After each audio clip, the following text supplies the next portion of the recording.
জুলাই গণ অভ্যুত্থান স্মৃতি জাদুঘর নির্মাণ প্রকল্পকে ঘিরে নিয়োগ প্রক্রিয়া, অর্থ ব্যয় এবং প্রশাসনিক সিদ্ধান্ত নিয়ে একের পর এক অনিয়মের অভিযোগ উঠেছে। সাবেক সংস্কৃতি বিষয়ক উপদেষ্টা মোস্তফা সারোয়ার ফারুকের সময়কালে প্রকল্পটি পরিচালনায় স্বচ্ছতা ছিল না বলে একাধিক সূত্র ও একটি জাতীয় দৈনিকের প্রতিবেদনে দাবি করা হয়েছে।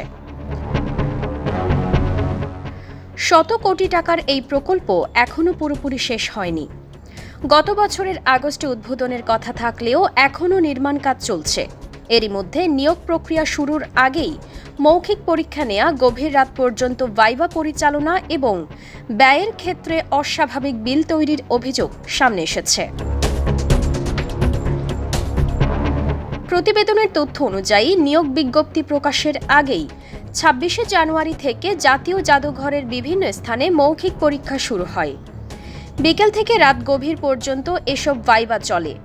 সিসিটিভি ফুটেজে রাতের সময় প্রার্থীদের যাতায়াত এবং ভেতরে সাক্ষাৎকার চলার দৃশ্য দেখা গেছে বলে দাবি করা হয়েছে। একাধিক প্রার্থী জানিয়েছেন তাদের আগেই ভাইভায় ডাকা হয়েছিল এবং পরে আনুষ্ঠানিক আবেদন করতে বলা হয়।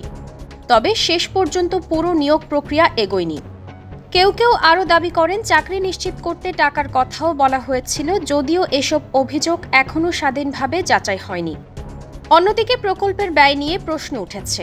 আপ্যায়ন, নাস্তা, ইন্টারনেট বিল এবং বিভিন্ন অনুষ্ঠান খাতে বাজার দরের তুলনায় কয়েক গুণ বেশি খরচ দেখানো হয়েছে বলে অভিযোগ রয়েছে।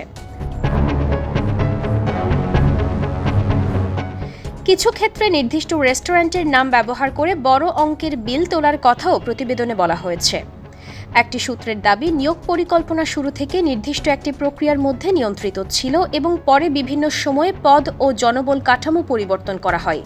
তবে এসব অভিযোগের বিষয়ে জাদুঘর কর্তৃপক্ষ ভিন্ন অবস্থান জানিয়েছেন। জাতীয় জাদুঘরের মহাপরিচালক বলছেন, এখনও কোনো নিয়োগ সম্পন্ন হয়নি এবং অনিয়মের অভিযোগ সঠিক নয়। তার দাবি, সব কাজ নিয়ম মেনেই করা হচ্ছে। এদিকে সাবেক উপদেষ্টা মোস্তফা সারোয়ার ফারুকের সঙ্গে যোগাযোগের চেষ্টা করা হলেও তার কোনো বক্তব্য এখনও পর্যন্ত পাওয়া যায়নি। জুলাই জাদুঘর প্রকল্প এখন নিয়োগ প্রক্রিয়া ও অর্থ ব্যয় নিয়ে প্রশ্নের মুখে। তবে অভিযোগগুলোতে সত্যতা এখনও আনুষ্ঠানিকভাবে যাচাই কিংবা তদন্তের মাধ্যমে নিশ্চিত হয়নি। ডেস্ক নিউজ, অগ্রযাত্রা প্রতিদিন। অগ্রযাত্রা প্রতিদিন, নির্ভীক প্রত্যয়ে উজ্জীবিত।